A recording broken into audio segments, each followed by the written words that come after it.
Hello and welcome to this final 15-minute forum for parents, which is going to go through how you can manage your own and your child's mental well-being during this period of remote learning. Thank you very much to everyone that's watched the video so far. This is the final one that I have planned, but if you've got any other suggestions, if there's things that you would like to go through, and if you found this helpful, please just let me know. There's the forms link at the bottom of the YouTube video in the description, and please you can pass on any feedback that you've got. That would be fantastic. So like I say, this is the final one today. I have advertised before as offering maternalistic and paternalistic support. Essentially, it's how we can manage our well-being during this difficult period. And it does build on some of the stuff that we talked about in yesterday's 15-minute forum on Maslow's hierarchy of needs, making sure that those steps of physiological safety and belonging and self-esteem are there for the students so that then they can reach their potential. And it's really important for me to say at the start that nearly all of the resources that I'm going to pass through today have come from Mind, the mental health charity. They have an excellent website, which again is on the description of the video. Please do have a look at it. Have a look through their resources. They update it regularly. There's some really good tips. It's an excellent place to find resources that can be useful for you.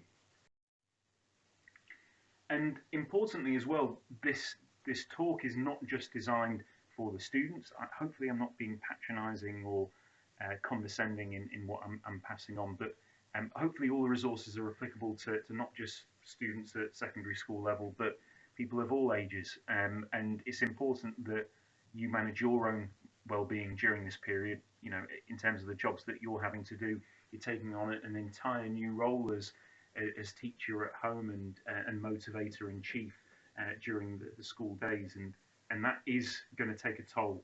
And it's important that when I'm going to go through everything, that not only do you think about your son or daughter, but you think about yourself as well. So the advice that we're going to offer today is going to focus on two different ways. So we're going to look at proactive measures, things that you can do to support, not manage your child at home, and ways in which we can support and grow our well-being to prevent any situation from materializing. We're also going to talk about approaches for reacting to any specific crisis points or really low moments, and hopefully these can be useful for you. And all of these particular activities have been suggested by Mind, the mental health charity, as well as plenty more. So please do have a look in the description below, and you can find some more ideas. Firstly, one way in which we can proactively look after our own and our child's mental well-being is by making sure that they can they can still connect with other people if they can't, under circumstances currently that they can't physically meet up with them. So yes, there's problems with social media, but texts, phone calls, video chats have been a real way in which we can connect with each other. And it's important that we're not finding students becoming isolated or at risk of being lonely. Loneliness is one of the principal causes for stress, anxiety, and mental well-being issues. And there's a really good page on the mental health charity Mind's website on loneliness and how to tackle that. For the students themselves, they're very creative in their ways in which they can connect with each other on things like video games. But it might be good as well to go away from some digital uses. So things like postcards and letters. But there are other ways in which we can connect, and sometimes having that variety of different approaches, different activities. So not always having a quiz night on Zoom, for example, but doing something else on Zoom, like I've done things like a murder mystery, and we've done World Cup of everything, Taskmaster, different things to try and keep it fresh. Another way in which we can proactively look after our own well-being is making sure that we're finding activities that can pass the time. These are things obviously that we can't do necessarily. We wouldn't be able to do all the things that activities that we would want, but there are plenty of things that we can still do at home that we can get access to, and hopefully it can pass the time during this period of lockdown. So things like arts and crafts, painting, colouring, drawing, sewing, upcycling, DIY, playing musical instruments, writing, doing yoga or Pilates or exercising indoors or outdoors, at a safe distance under the restrictions, practicing mindfulness techniques, practicing meditation, learning a language.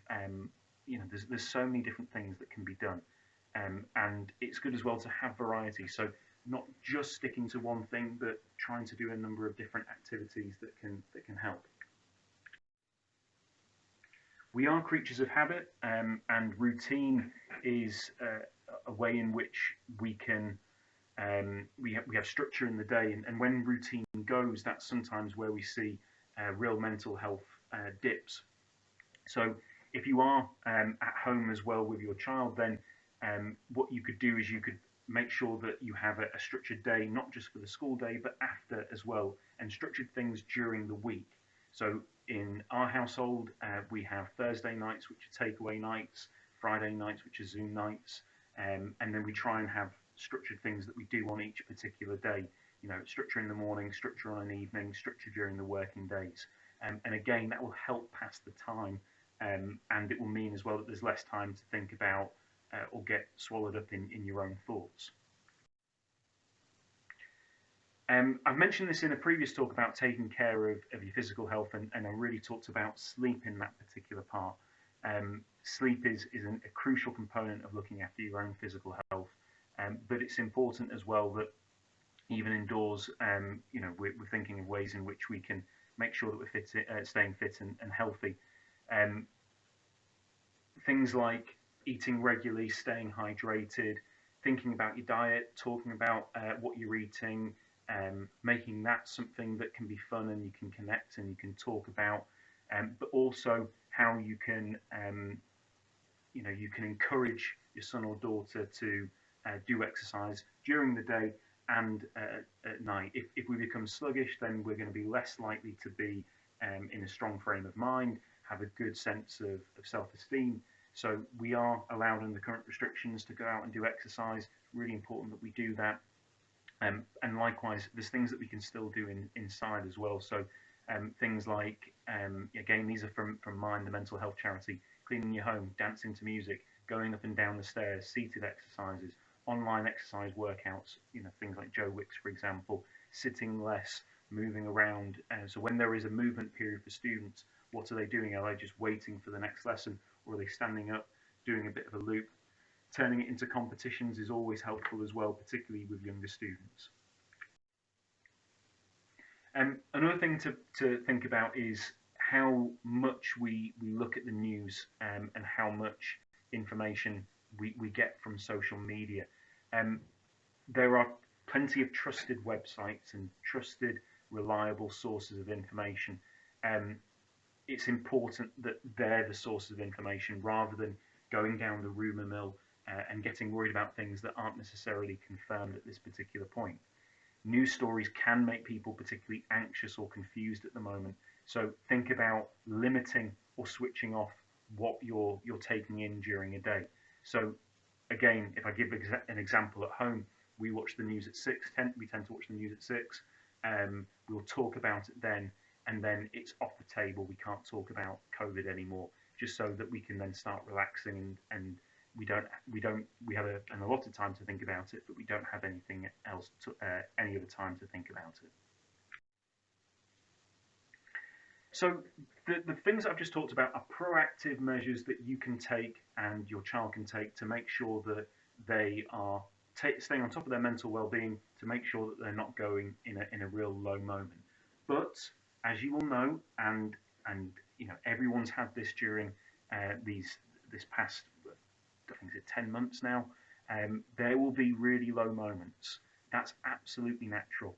And even if you do all those 5 things as proactive measures, it's still going to be the case that there's going to be moments where things are going to be really low.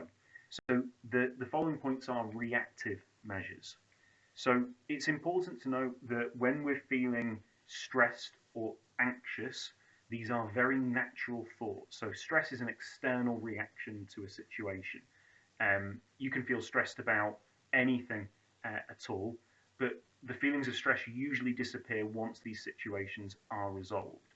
Stress, however, if it's built up, can lead to anxiety, which is that internal reaction to stress. Now, we all feel anxious. I think at the moment our anxiety levels are heightened, and that's parents and students as well.